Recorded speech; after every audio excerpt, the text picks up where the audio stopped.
Makalingaw pud ba yan nga trabaho? Outdoor adventure ba? Maka-exercise pa ka, at the same time, ma-share pa na ko sa inyo ang lugar nga akong gipangadtuan. Bi, comment daw mo, Bi, kung ganahan ba mo aning sumok-sumok sa mga suok. Kay kung ganahan mo, mag-content ang mga video nga sama nga ni. Adto ta sa mga interesting nga suok diri sa Davao del Sur.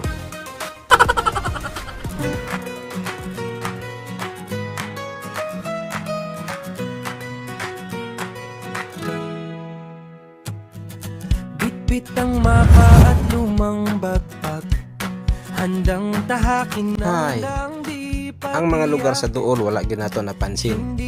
Puro ro kita gahuna-una sa mga lagyo. Naraman diri sa duol. Makita lang kag sapa, mga baka nga nangaon og sagbot sa kilid, mga punuan sa lubi, ug labas nga hangin nga makapawala sa imong huot sa dughan.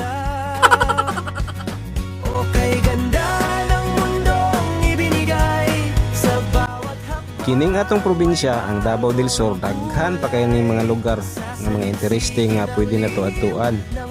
Tungod sa kadaghan aning lugar, dili na nato kinahanglan mo adto og layo. Mao nang naka-decide ko nga butangan ko ning itsura ang Davao del Sur.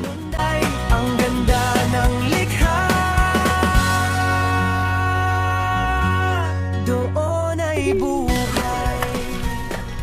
Mga 15 minutes na ta nag-travel dari sa dike ug hapin na ta naabot sa super highway sa may tulay. Oo na mo super highway.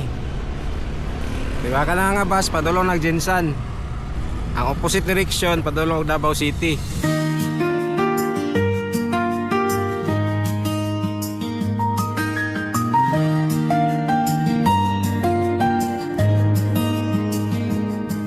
Binaba ang bintana, damang-dama ang presko.